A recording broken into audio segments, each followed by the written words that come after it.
L'écrivain, musicien et enseignant ivoirien Tibus Kofi a accordé une interview exclusive à l'Intelligent TV dans le cadre de la 15e édition du Salon international du livre d'Abidjan, SILA 15. Dans cet entretien, il a partagé son analyse sur l'état actuel du secteur du livre en Côte d'Ivoire, abordant des sujets tels que la place des jeunes écrivains, la politique éditoriale, le prix des livres et l'organisation du SILA. Il a également formulé des propositions pour améliorer la visibilité et la reconnaissance des auteurs ivoiriens, soulignant l'importance de valoriser la littérature nationale. À vous la parole sur l'Intelligent TV avec Tibus Kofi.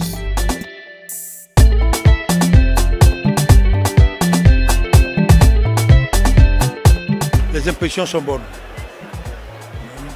C'est un salon vivant. La population écrivante s'accroît à chaque salon. On comprend que le salon a vraiment fait des émules. De plus en plus de jeunes Ivoiriens sont désireux d'écrire et ils écrivent effectivement. Les textes dont la qualité reste à revoir, certes, mais écrire, c'est déjà témoigner, c'est déjà un bon acte. Et nous devons cela à ce salon. C'est un salon qui a beaucoup de mérite dans des pays comme le Nord où le livre n'a pas d'espace. En fait, les organisateurs de ce salon se battent contre une tradition politique qui n'a pas toujours été favorable à l'éclosion du livre. Donc le combat qu'ils mènent est digne d'intérêt. Ils vont l'emporter un jour. Et puis, non, je pense qu'il y a beaucoup de choses qui sont gagnées. Par exemple, la qualité de l'impression. Ah non, les livres ivoiriens sont de plus en plus très bien imprimés. Les éditeurs ont fait beaucoup de progrès, ils ont accompli des progrès immenses.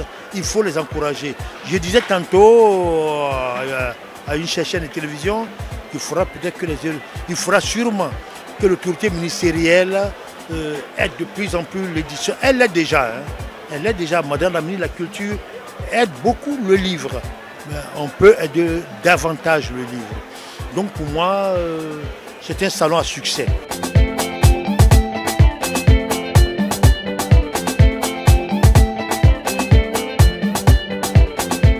Bien sûr, je n'ai jamais été satisfait à 100%, j'ai mes reproches, la chaleur, et puis surtout ce manque d'éthique dans les prix, dans le coût du livre. La question est que je pense que le salon doit amorcer une réflexion sérieuse sur le coût du livre. Beaucoup de gens pensent que prennent le salon pour une occasion d'affaires, c'est un business. Mais le salon est une occasion de promotion du livre.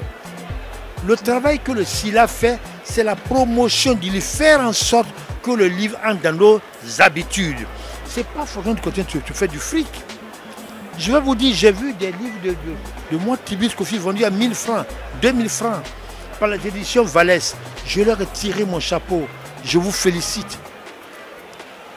Je pars dans les rayons où je vois des gamins de 18 ans, de 17 ans, qui ont écrit des livres qui ont d'à peine 60, 100 pages, sont vendus à 10 000, 15 000.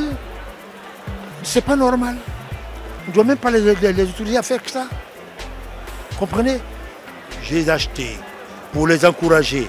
Mais je ne continuerai pas comme ça. Et j'attire l'attention de l'autorité qui organise le salon. Pour le prochain salon, il faut qu'il y ait une éthique dans le coût des livres. Il y a des écrivains qui peuvent être vendus à 10 000, 15 000, 20 000. Mais quelqu'un qui vient de sortir ne peut pas être vendu au même prix qu'un Gauze, ou qu'un Alex Kipré, ou Frédéric Gramel, ou Véronique Tadjo. Le dernier livre de Véronique Tadjo, qui fait peu de 300 pages, est vendu à 4 000 francs. Des gens qui étaient à peine 100 000 vendent le livre à 12 000, 10 000. Pourquoi? Il faut qu'on mette de l'ordre dans cette affaire.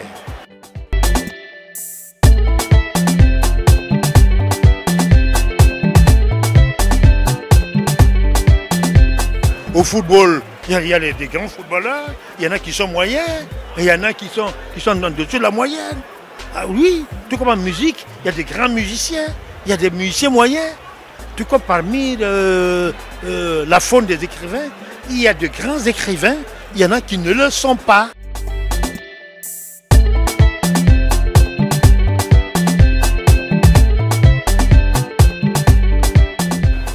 c'est celui qui est capable de créer des mots, qui est capable de créer des réflexions, qui est capable de créer un univers onirique chargé d'émotions, chargé de réflexions, chargé de projections. C'est ça l'écrivain. C'est d'abord un artiste de la langue, un maître de la langue, un artiste de la langue. La plupart de ces jeunes écrivains, vous allez lire 3-4 pages, sur 3-4 pages, vous allez recenser une quinzaine de fautes. Il ne peut pas être écrivain au même titre que nous, voyons. Voyons. Ah non. Comme M. Zadi, Zaourou existait, Charles Louquin existait, Tibis Kofi ne peut pas se prévaloir du statut d'écrivain. Ah non, non, non. Il y a une hiérarchie en tout. Il ne faut pas croire que l'art c'est la démocratie. Non, l'art n'est pas démocratie. On n'a pas le même niveau. Il y a des écrivains qui ne sont même pas exposés dans le même espace que nous. On doit pouvoir les mettre ailleurs. Et il faut qu'on organise ça. Il faut que le silence tienne compte. On va me dire que nous sommes dans un espace libéral. Oui, le libéralisme. Mais même le libéralisme a une éthique. A une éthique. Il y a des écrivaillons, il y a des écrivains, il y a des écrits qui sont vains.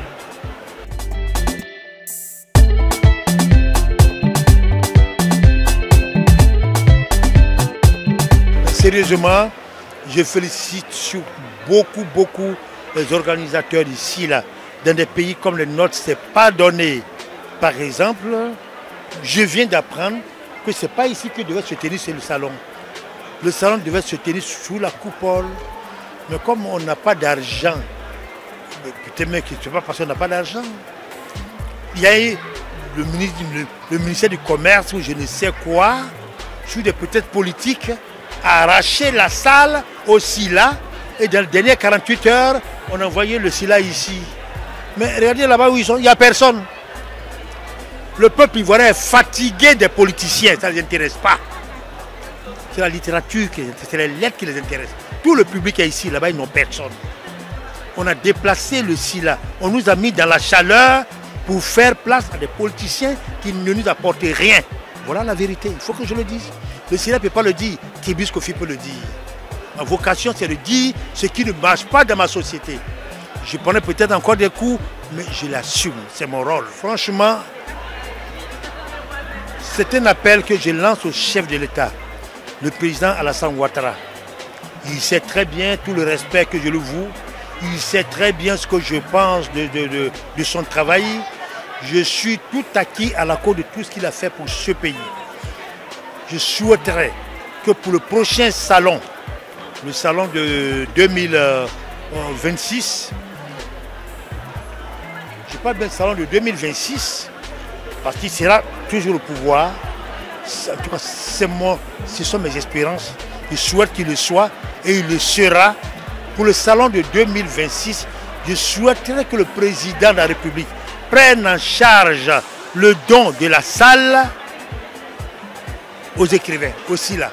Qu'on nous donne la soucoupe, qu'il indique aux Ivoiriens tout le respect qu'il éprouve pour les arts, pas les arts de la parole, pour la littérature, pour la pensée, le respect qu'il a pour l'intelligentsia de ce pays. C'est nous l'intelligentsia de ce pays. C'est nous qui pensons la Côte d'Ivoire. C'est nous qui rêvons la Côte d'Ivoire. C'est nous qui donnons des espoirs. C'est nous qui dressons une utopie pour la Côte d'Ivoire.